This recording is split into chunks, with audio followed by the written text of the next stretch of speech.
साथियों,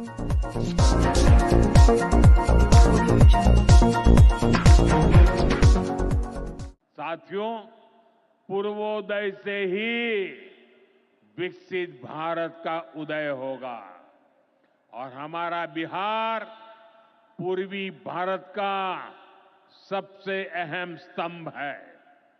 बिहार भारत की सांस्कृतिक विरासत का प्रतीक है। कांग्रेस आरजेडी के लंबे कुशासन ने बिहार को बर्बाद किया, बिहार को बदनाम किया।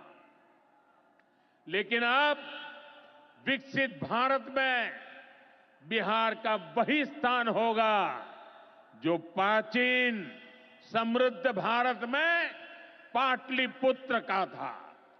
इसके लिए हम सभी मिलकर निरंतर प्रयास कर रहे हैं।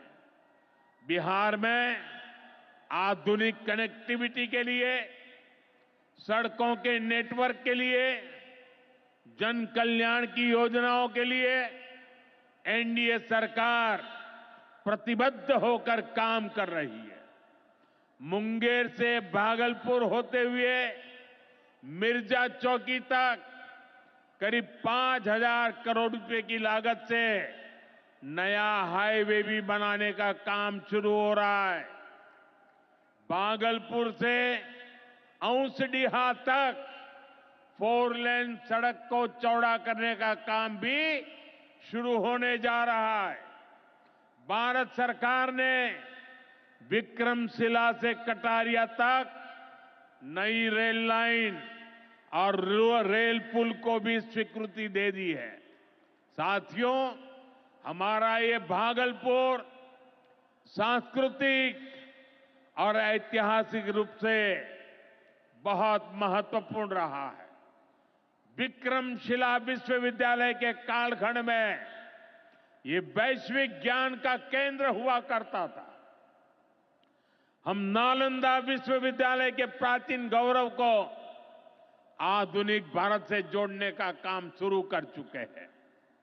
नालंदा विश्वविद्यालय के बाद अब विक्रमशिला में भी सेंट्रल यूनिवर्सिटी बनाई जा रही है।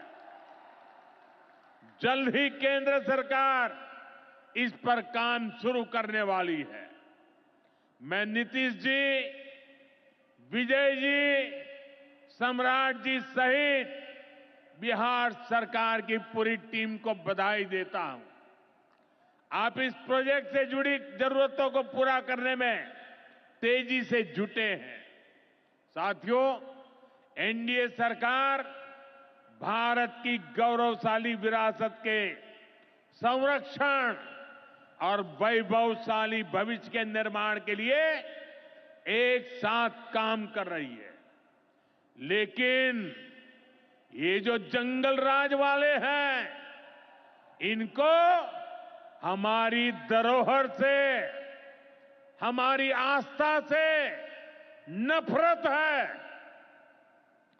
इस समय प्रयागराज में एकता का महाकुंभ चल रहा है।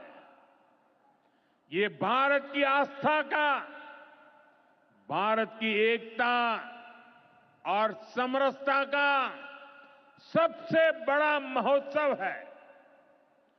पूरे यूरोप की जितनी जनसंख्या है, उससे भी ज्यादा लोग अब तक एकता के इस महाकुंभ में डुबकी लगा चुके हैं, स्नान कर चुके हैं। बिहार से भी गांव-गांव से श्रद्धालु एकता के इस महाकुंभ होकर आ रहे हैं। लेकिन ये जंगल राज वाले महाकुंभ को ही गाली दे रहे हैं। महाकुंभ को लेकर भद्दी भद्दी बातें कर रहे हैं।